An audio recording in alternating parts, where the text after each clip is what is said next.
Good morning, good afternoon, and good evening to everybody listening wherever and whenever this podcast finds you. My name is Dustin. I'm your host at the Did You Know podcast. Today I'm going to be interviewing Paul Puey of Edge Wallet. He's the CEO and co-founder there, and he has a background in entrepreneurship with other companies in the tech field. So we talk about that, just entrepreneurship, his background, his origin story within Bitcoin, and the Edge wallet and its features, which is actually one of the main wallets that I do use and really appreciate. So I think you guys are going to like this episode. If you could do something for me and head over to Apple iTunes and leave a 5-star and a written review, or wherever you listen to podcasts, but iTunes really helps. Head over to supportmypodcast.com. There's other ways to help out, but there's also a listener discount program where you can find discounts absolutely for free. That's available to all my listeners on a variety of products, from Tracers to Keep Keys to Mushroom Coffee to Bitcoin.tax, everywhere and wherever things that you're using within the Bitcoin and larger space. And I'm working every day to get more and more for you. So head on over there. It's absolutely free. And a big thanks to my sponsor, eToro, which is a trading site which trades regular traditional assets as well as crypto assets. It has $1 trillion in trading annually, a community of over 11 million traders that you can reach out, talk with.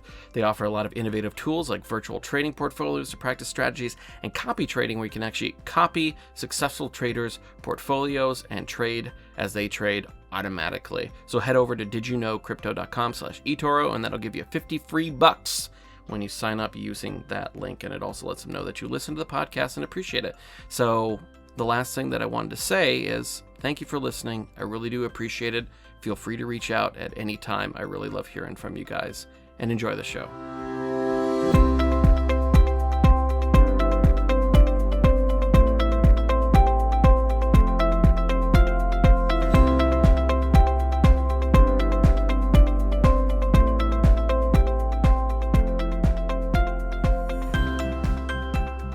I'd like to welcome Paul Puey, co-founder of Edge Wallet, an innovative non-custodial software wallet solution that I actually personally use, and he's also an electrical engineer and an entrepreneur. Paul, welcome to the show. Hey, Dustin, thanks a lot for having me on the show. Yeah, so I know that you've been in this space for a while. Can you maybe kind of start, like, you go way back? And I know that prior to all this, and even prior to Bitcoin, that you worked in engineering for several tech companies, and after that started, a few other small ventures yourself. I believe that there's some climbing involved there as well. Yep. I was just wondering what your journey was, from then all the way up to now. Yeah, definitely the journey has been varied, to say the least. Start off as electrical engineering, computer science graduate from Berkeley. I've always been a tech kid at heart ever since, I was able to pick up a Commodore 64 back in the 80s. I coded up my own database to hold, names and addresses for people that my dad, who was a real estate agent, would send mail outs to. Code up my own database, print labels, things like that. In a way, my entrepreneurial spirit started when I was in junior high, even as far back as that. And of course, being a tech guy and a tech nerd, went into engineering at school, and then worked in Silicon Valley for a couple different tech companies. One that many people have never heard of, Chromatic Research. They were an early graphics card GPU company back when the term GPU didn't exist. I was there for a little bit, and then quickly went over to NVIDIA, which is a company that many people in the tech space have heard of, building the world's first GPU at the time in the late 90s going into mid 2000s is when I had worked for NVIDIA. But then I had kind of exited technology almost completely and worked in small business, running everything from a restaurant, bar, nightclub to being a program manager at a climbing gym, and even doing some outdoor guiding. And I think it was actually the experience in small business and dealing with a lot of both the financial systems involved for small business, the payment systems that are both cash, especially at a bar, nightclub environment, or credit card, and which are very heavy with compliance and privacy regulations. Dealing with that stuff is actually what probably made me far more compelled and interested in Bitcoin when I discovered it in 2013. It's funny because you talked about doing climbing expeditions and things like that. I said I that's kind of I'm not specifically climbing, but I grew up in Alaska. So I worked in the summers in high school at a raft company and all that kind of stuff. And I really, as much as I like being in the space that I do, kind of miss Oh being in the yeah. outdoors all the Yeah. time. I do miss Um, it as well. I was definitely healthier at the time and, in much better shape than I am now.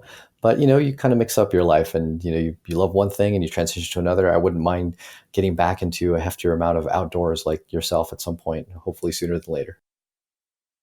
yeah. So, the term entrepreneur used to be what you called someone that hadn't, made it, I guess, in a way. And then it really on the last like 10 years, it's become, a title of prestige that's, glorified. And while I'm glad that it has, because I'm glad that the idea of running your own business and taking those chances is something that we're starting or have already kind of moved into an era where that's encouraged in a much larger part of society than it had before.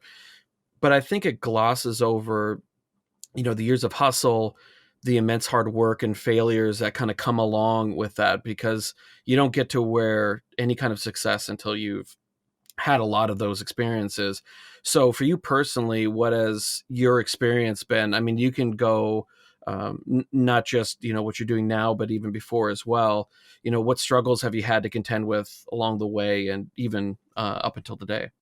In with respect to kind of an entrepreneurial spirit, I mentioned that when I was in junior high, I formed a company that did these mail outs for real estate agents, and while that I think had an essence of entrepreneurial spirit, obviously it wasn't a very serious business. It was like during the summertime and in the weekends and evenings, in between being in junior high, high school. So it wasn't a serious entrepreneurial effort, but it at least kindled the spark of, hey, it's actually kind of nice being able to really build something, and I think that's what a lot of what makes for a lot of common sentiment amongst entrepreneurs is that they want to build something that didn't exist before, right? Whether it be a product, a service, or whatnot.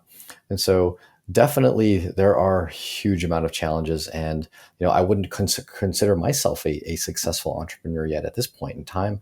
The companies that I had helped build, I didn't do it by myself. I wasn't like a solo founder in the kind of small business space. Were a mix of ones that I was just simply an employee of to ones that I was an investor or partner in. And the businesses prior aren't around anymore. They were small businesses, and like many restaurants, you might have seen, you might have heard, most go out of business. And the one that I had worked with, had a really great run. Being voted the top 10 new restaurant of the year it had launched, being voted one of the top 100 restaurants in the city of San Francisco over the course of like 3 consecutive years that it had existed. Yet even amidst that, it was insanely difficult to kind of keep that success going and into an era of long-term profitability. And I think as many entrepreneurs will realize, some of the biggest challenges are just the fact that it's hard to keep to hire and keep good people is one challenge. And plus, when you're in an entrepreneurial environment, you're not in a big business, you find that you just have to do a lot of different things, many of which you're not an expert at. And you just hope that you're an expert at, or good enough at, enough of the important things that the stuff that you're not so good at, you're able to make up for. That being probably the biggest challenge that I've experienced across the businesses that I've either founded or run that are on the small to medium size, is that you're just having to do way more per person than larger companies. You're not able to specialize into one thing that you can really focus on and be really good at, and therefore you're going to have to make compromises on how well you do certain tasks and choose which ones you really want to focus on and be good at. That's at the heart of the challenge. And of course, resources are frequently low, and dealing with that equates to what you mentioned, which is the tremendous amount of hard work. Well, yeah, I think anytime that you try to bootstrap anything, you pretty much have to, like you said, wear a lot of different hats and do a lot of different things. And it's a massive amount of just research and attempts and hustle to try to get, the 13 things that you're trying to do, medium, and then the, one or two things that you're really trying to focus on, but have to do the other things until you get to that point where you can hire people to actually do that for. But I think Exactly. it's a great lesson because it also makes you a better, I, you know, CEO or whatever your position may be, because then you're able to point out kind of inefficiencies while also recognizing that nobody's going to care about the big company as much as you are. But you're able to kind of identify where there's, where there's problems or inefficiencies within your company when people are actually doing that for you.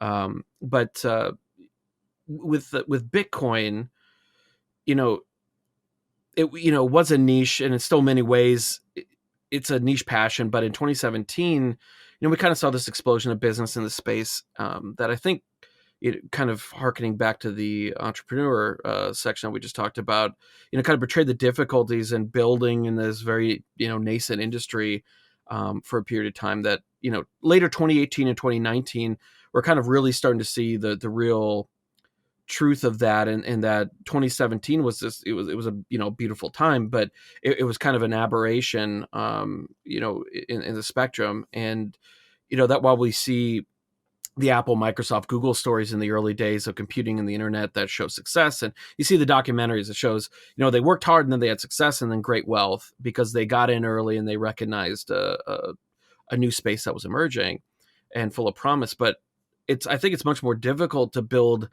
and gain market share and grow in these new spaces than a lot of people understand. So what has your experience been with building within Bitcoin versus, say, building businesses or running businesses in the other industries that you have experience in?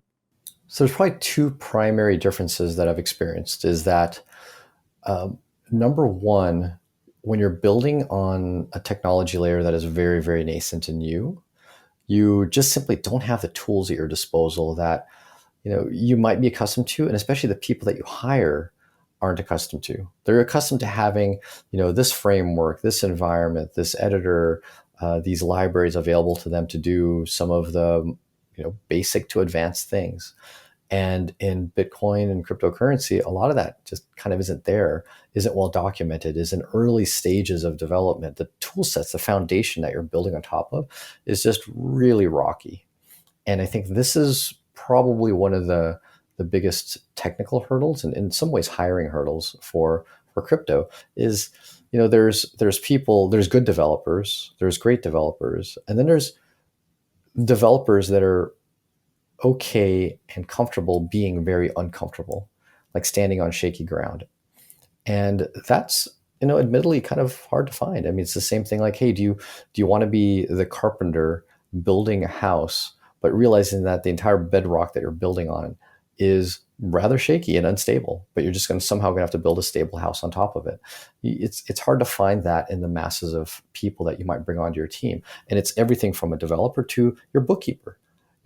Every bookkeeper you could hire in America has probably no experience dealing with anything other than the US dollar, especially at a small business level. And every startup is basically a small business. Introduce a foreign currency, let alone a very volatile foreign currency. Now you've taken your bookkeeper and torn probably half their hair out. This is stuff that's inherently unique with crypto. And then this shaky ground, this foundation of tool sets that just aren't available to you is probably the first big challenge of building, creating a business in Bitcoin cryptocurrency. And then second to that, and this is probably one of the biggest challenges and what takes out a lot of companies in this space, is that almost certainly every cryptocurrency company and their success and revenue profits is to some degree correlated with the conditions of the market. What's the price of Bitcoin? What's the transaction volume across the world of Bitcoin and other cryptocurrencies? That will almost certainly heavily affect every single company in the space. That's fine, and that makes sense because almost every company has a market and they're affected by the conditions of that market. If you're in the medical industry, if for whatever reason the medical industry starts to shoot up and people have a high demand for your services, you will have a higher demand. And the same thing for AI and for drones. The difference, though, with cryptocurrency is that you have a market cycle that's incredibly volatile. Every 2 to 4 years, you have a big spike up and then a huge crash down. And nowhere have I ever seen or heard of an industry with companies that have to deal with that type of spike up, because when it spikes up, you have more users, you have more customer service calls that you need, you have more developers, you're going to need to service that as well. Yet when it crashes down, you don't need all those people and you don't have the revenue and the profits to be able to sustain that team. So being able to rapidly scale up and scale down a company according to these huge cycles is probably one of the biggest challenges in this cryptocurrency world that no entrepreneur has probably ever had to deal with since the beginning of time. And so you take that and you add on this shaky bedrock of foundational tools, accounting tools, bookkeeping tools, and technological tools.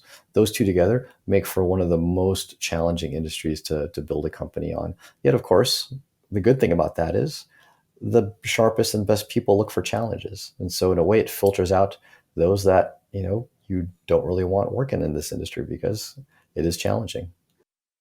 Yeah, I was, one of the things I was going to ask was about the accounting aspect of it, not specific details or anything like that, but I would imagine that just from my own personal experience and trying to do my own personal taxes, that the accounting aspect of it is just a nightmare of trying to navigate these kind of they're getting slightly more clear, maybe not better, but more clear. Clarity is, at least nice within a business, even if it's not advantageous, because at least you know where you can step and where you can't.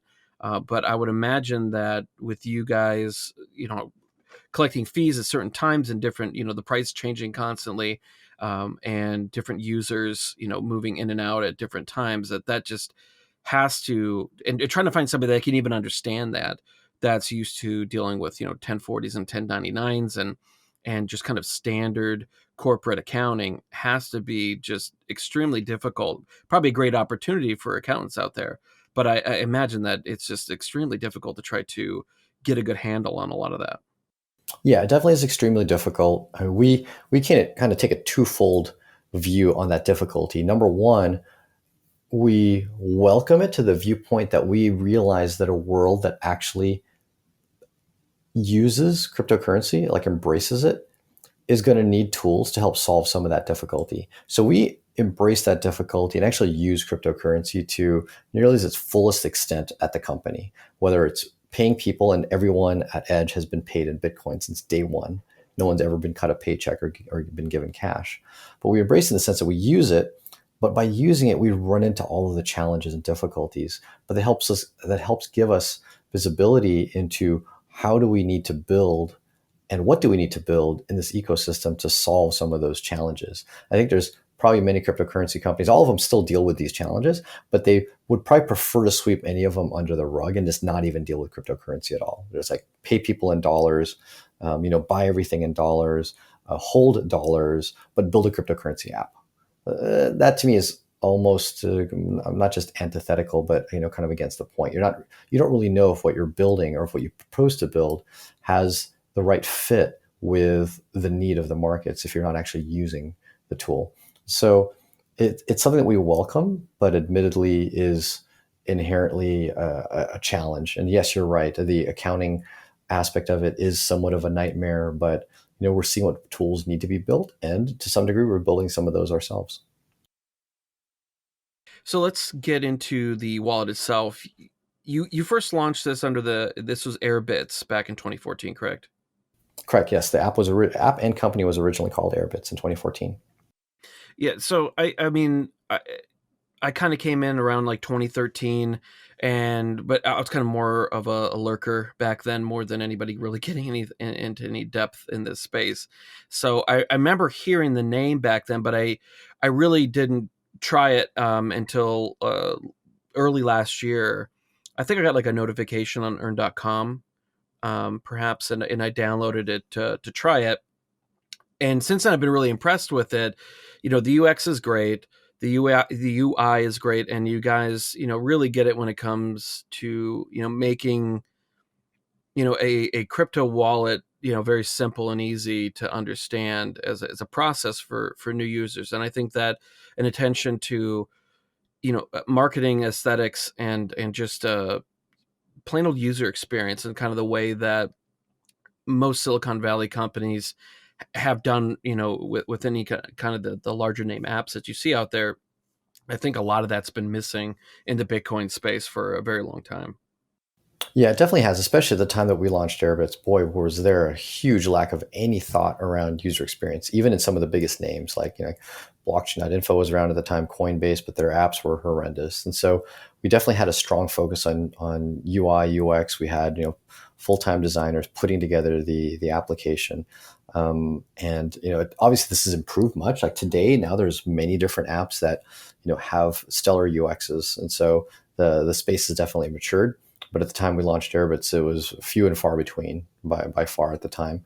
And even then, we had iterated the application as times change and designs and preferences and style change. We had iterated Airbits a few times. But I think the thing about UI UX that noticeably separates Edge from a lot of the landscape is that we try not to define UI UX by just like, the pretty buttons and the nice sliding screens and lists and whatnot, but we try to define it also by how much we're able to hide the complexity of the technology underneath. And I think that's been a bit underappreciated, or at least people don't realize that that is part of the UI. Like they don't define that as UI UX as much. And even though we had changed the brand and the product from Airbits to Edge, well, the thing that we kept going across the two was a lot of the architecture for hiding the complexity of key management, that darn private key that people have to secure.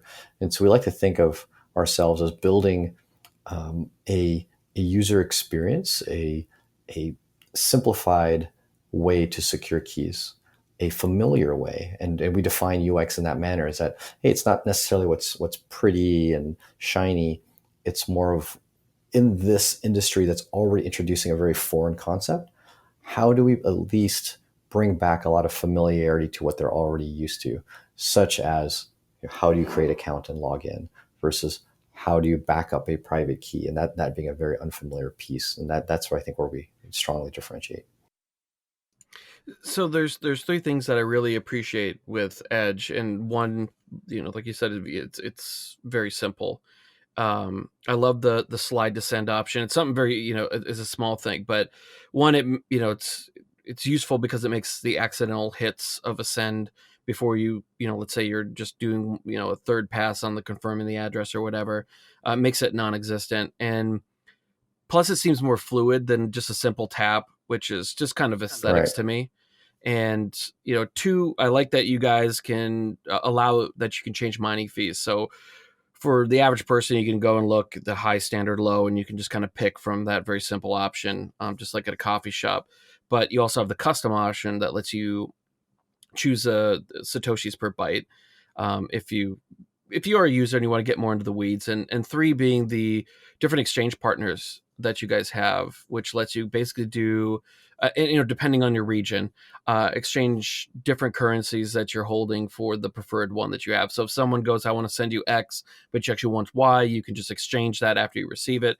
So can you talk about the different partners that you have and how Edge itself interfaces with those exchanges? Because it finds it, if I understand correctly, it kind of looks through, finds the best price for the user amongst all the partners that you have. Yeah, so I'll kind of rewind a bit and actually try to define what Edge is. And so you mentioned how we had launched the company as Airbits back in 2014. And Airbits was just what you'd call it's a wallet. It was a mobile Bitcoin wallet, iOS and Android. But it was very focused around payments. It had a built-in merchant directory, had Bluetooth and NFC payments, and its UI was really directed towards that use case. Our pivot to Edge was the realization that payments just isn't what people are looking for in the cryptocurrency world. So we refocused, rebuilt, wrote Edge almost from scratch, and made it super modular and focused around the functionality of exchanges. And so really we define Edge less as a wallet and more as a non-custodial exchange. We take the functionality of exchange features of exchanges and bring them to a non-custodial app so that people aren't relying on a centralized exchange to hold their money just to be able to buy, sell, and trade it. So that kind of gives you an idea of why there's so much of this rich exchange functionality in Edge, is because that is really what we define ourselves as. The fact that we utilize third-party backend exchange partners and providers is how we get there, but the product itself is, it's an exchange app. And so to kind of more fully answer your question, you asked, like, describe a little bit of how Edge works with our partners. There's kind of two different types of exchange partners that we utilize in Edge. One are crypto to crypto exchange partners. And so we currently have 8 of those built into Edge. Companies like Changely, ChangeNow, Shapeshift, Fox Exchange, Godex, quite a handful of these. In addition to one that's actually an open API to decentralized exchanges on Ethereum. This company called Total. And they source several different Ethereum dexes, including 0x, Kyber Network, and a few others. And so how those all get incorporated is that under the same UI, you tap this button, Exchange, on the bottom right of the tab bar in Edge. And you're just simply presented with, choose what currency you want to convert from, choose what currency you want to convert to, and then how much. Edge then automatically goes and puts out a quote request across all of those instant exchange partners, and then presents you with the best price. Whichever one can surface the best price to you is what you're then presented with, and you do the slide to confirm, like you were mentioning. And then the source currency goes off to the exchange, and then usually within a few minutes later, you get the currency that you wanted to receive, just like that. And the beauty of this model is that many of these exchange partners might support different currency pairs or different currency sets. And it's kind of hard to find. If you've got an obscure currency pair you want to trade, you might have trouble finding which one supports it. But Edge will just find it for you. As well, some of the partners might just simply run out of liquidity of some coins. A lot of them are selling these coins from their own stash. They're basically stores. And if they run out of, Monero one day, then suddenly you can't buy Monero. But since we source so many of these partners, we're almost always guaranteed to be able to find a partner that's able to fulfill the exchange that you want, and ideally at the best price. So it gives us both better price and higher fault tolerance, meaning that it's available when you want to do that trade. That's one aspect of exchange functionality. Edge also offers, if I'm not incorrect, that you can actually buy, Bitcoin with whatever national currency, and once again, this is regional depending, right in the app. How does that actually work? Got it. So this is the second type of exchange partnership, kind of set of exchange partners that we have in the app, which are the fiat on and off ramp partners. And that goes through a kind of a different interface, because a lot of these partners, unlike the crypto to crypto exchange partners, a lot of these partners have a very different need on the payment mechanism by which you go into and out of fiat, and also the KYC requirements in order to kind of get verified with these partners. So here there's a button on the side menu of Edge, which says buy cryptocurrency, sell cryptocurrency. You tap on that, and then you're presented with the question of, like, well, what country do you live in, right? What region are you in? You choose the country, and then you get shown a list of payment mechanisms by which you can buy or sell that currency. And the different payment mechanisms can go through different partners. So credit card might go through one partner, Apple Pay through another one. You want to do a bank transfer, that might go through a different partner. And we incorporate all of them inside of Edge, so you can more seamlessly go through these different partners. Some of them require you to create an account. However, the beauty is, because Edge, the architecture of key management in Edge is such that we can encrypt and back up data for the user, which are the private keys. You never have to write down a private key. Edge also encrypts and backs up your authentication capability into one of these exchange partners. So if you go to create an account, all you're doing is providing additional KYC information to them. But the way you log in is via an invisible token you never see that gets sent from the exchange into the app on your phone, into Edge on your phone, and they get stored, encrypted and stored on your phone. And every time you want to go do another purchase, that token is decrypted and sent over to the exchange. So it's almost like a password manager. You're automatically logged in to these exchanges without even doing anything. You just tap on, I want to buy, you tap, you want to sell, and you're quote unquote logged in. And then once you're in one of these exchange, we call them plugins. So once you're in one of these exchange plugins, each one might vary a little bit. Once again, each of these partners have different payment mechanisms, different KYC flows. So once you're with them, you do the KYC as necessary, you link a bank as necessary, or choose a different payment mechanism such as cash, request to purchase some Bitcoin, and then Bitcoin shows up inside Edge, inside one of your wallets, and you never have to kind of transfer out of the exchange. So the key differentiator here between Edge, the non-custodial exchange, and every other centralized exchange is that money never sits at rest with a centralized party. It flows through them. They're a store, effectively, is what they are. They allow you to buy and sell products, and those products are cryptocurrency, but they don't hold it for you. Just like stores don't hold your product after you buy it. And so any of the partners that you might use inside of the app, you buy, sell, and trade, but you always hold the funds.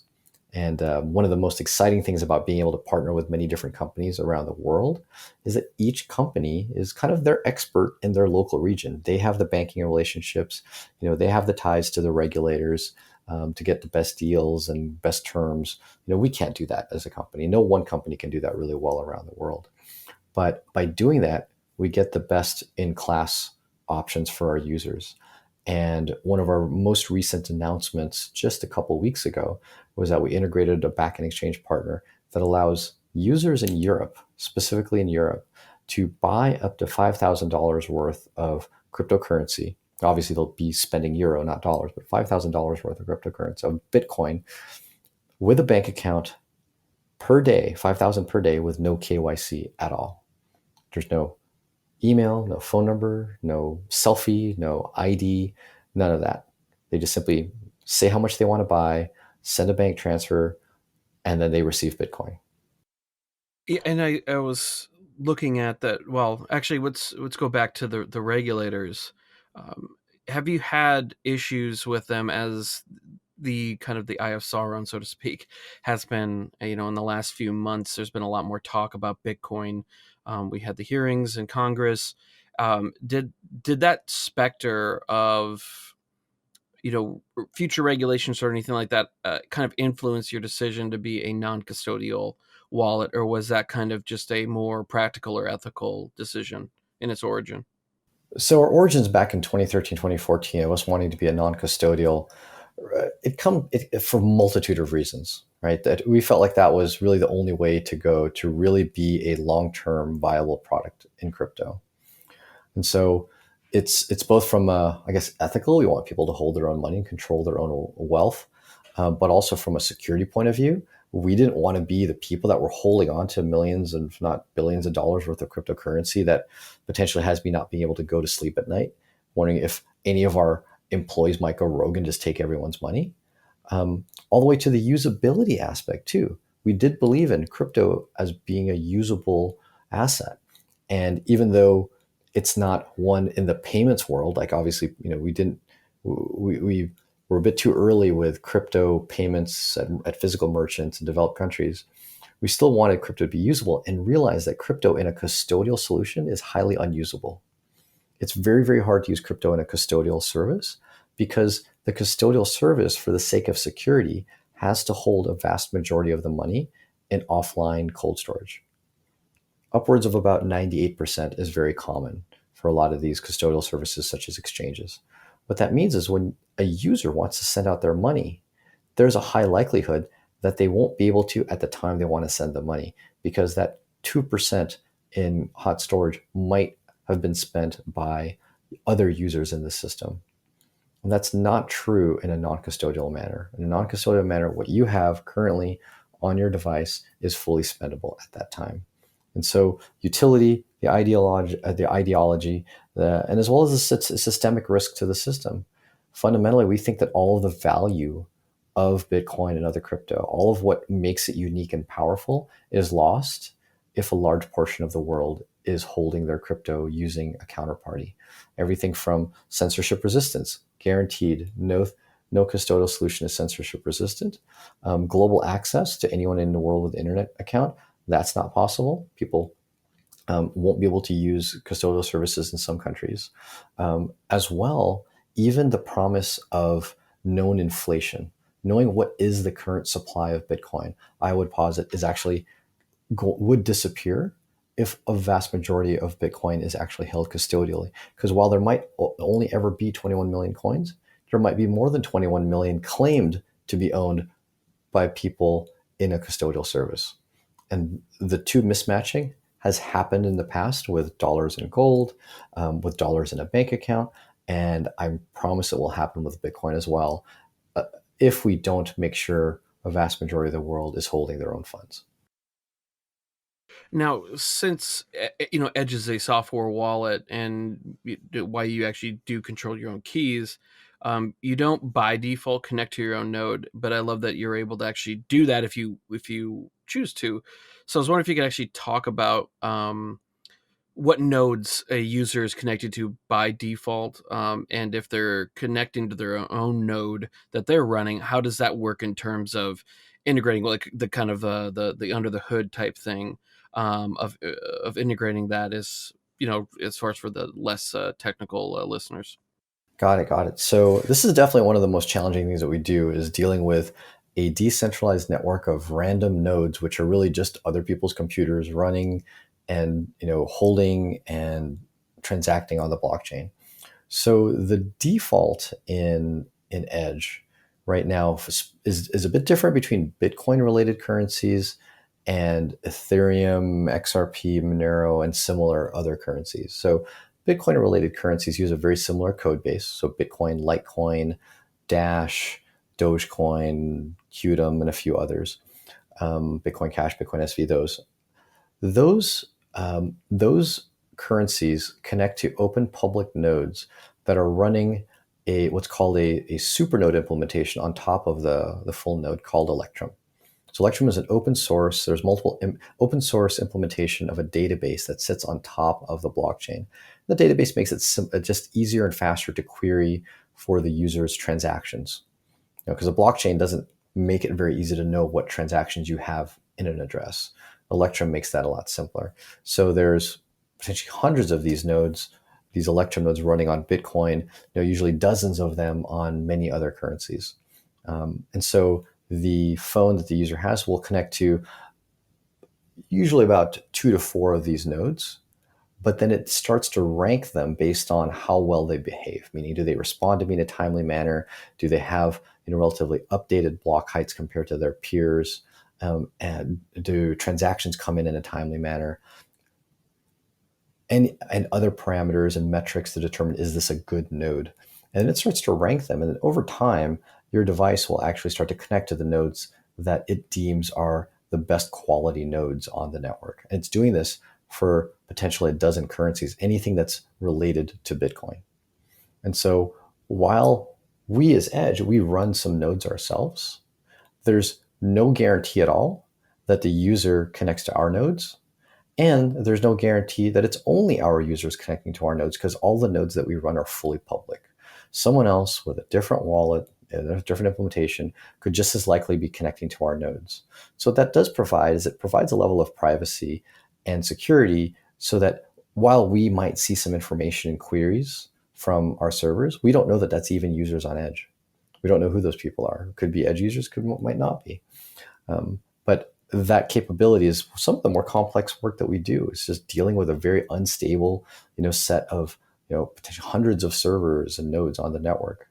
And so, yes, we also add, because there are power users in this world that want to connect to their own node. Since we can connect to any arbitrary node on the network, well, we let a user basically override that and connect only to their own. And that's what happens when a user goes into settings, picks a currency like Bitcoin, checks the override, the manual override, and just punches in their address for their Electrum full node that they may be hosting themselves. And that gives them a little bit more privacy and a little bit more control. So we give that as an option for users. It is a kind of a power user feature, just like customizing your fees is a power user feature. We don't expect people, 99.9% of our users, to do that or use that functionality. But for the people that do, it is there. Now, going back, just a step back, we were talking about regulators and everything like that. But as far as, have there been, and I don't know if you're, sometimes they have gag orders and things like that, or you're not allowed to talk about it. But, we've seen a lot more interest, even though Silk Road was such a big case early on in Bitcoin. It seemed like it wasn't until 2017 again where we started to see interest, or at least publicly, as far as stories that are put out by law enforcement to at least highlight that they are kind of more actively taking an interest in kind of this space and things like that. So I was wondering, has there been inquiries from law enforcement of any country as to, specific users or specific wallets that, and I guess, the private keys associated with them, to, or just user data in general? Got it. So there have been inquiries, but we've never been subpoenaed for any information. And I think the reason is because with that information query, or basically that just a query from law enforcement, what we give them is information about the architecture of our application. We say, here's how our application works. It creates private keys, public addresses, and then it encrypts them on the user's phone. Yes, Edge has a backed up copy of that, but all of the data is encrypted and we don't have the keys to decrypt it. Only the user has that. We also don't collect any personal information. We don't collect a name, email, address, phone number, because that's not necessary for us to transact on a blockchain. And that's also a security risk for the end user, for us to associate encrypted blobs of data with a specific user. So it's both unnecessary, it's a friction point, and it's a security risk. And so we tell people, we tell law enforcement, we have some data, but here's what it is, here's what's actually visible and what you'd be able to glean out of it. And after that, they just say, okay, we won't bother. They just kind of step back and go, oh, we'll look elsewhere. And one of the places that they would look are the more centralized exchanges. Now, admittedly, if a user goes and transacts in Edge and if they just do a regular transaction, send and receive money, then we're not stopping anyone from doing that. We're not censoring that. We're not KYCing that. But if they do an exchange operation that may involve one of our partners, then one of those partners may have done KYC on them. And that would be then a target for the regulators. So I think the regulators are really going after the exchanges more so than they're going after the software, what you'd call wallet type solutions. And they're going after the services that are more centralized and have KYC information, which is the thing that we don't. So to more completely answer your question, yes, we've been queried, but we haven't been subpoenaed because I think they've realized that the data we have isn't going to be of much use to them. Yeah, it's interesting to me that, you still see a lot of,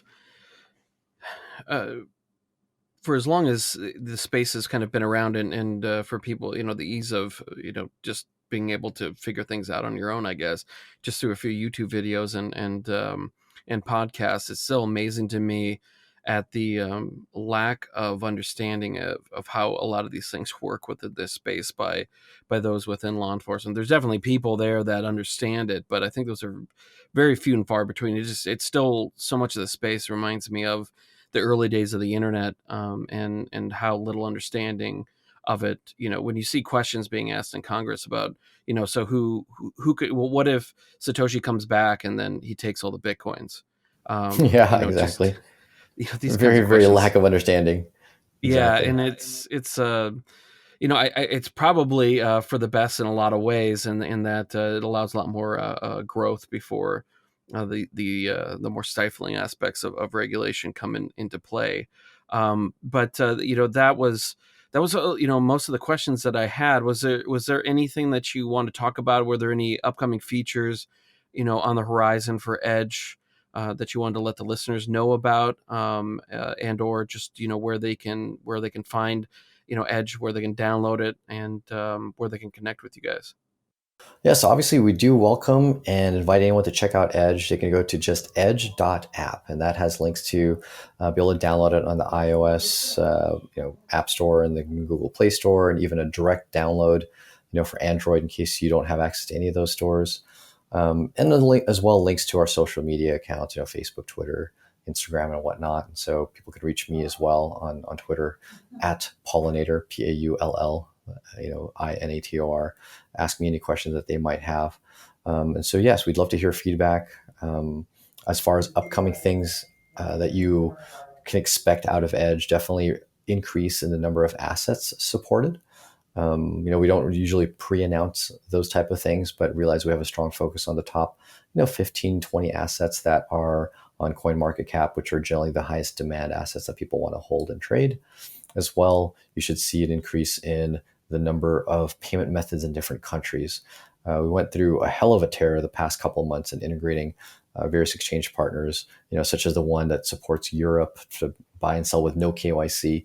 And I think listeners can expect more countries and regions. Canada is definitely on our strong roadmaps. Parts of South America and Asia as well are on the roadmap to get people more native payment methods to buy and sell Bitcoin and other crypto to and from kind of fiat currency and bank accounts. Those are the two primary areas of focus that, as an exchange, which is what we are, we're a non-custodial exchange. I think those are the things that most people are asking for, is that they want, different assets, and they want different ways to get into and out of the crypto from fiat, which in a way is another form of an asset that an exchange provides.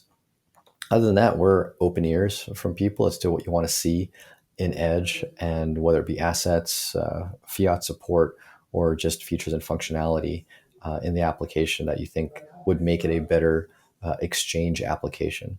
Send it our way. We're open ears. And I will have all the links, all the social media profiles that were mentioned in the show notes at didyouknowcrypto.com/EP55 for episode 55. And I'd really like to thank you for coming on the show today. Oh, thanks a whole lot. Super appreciate it.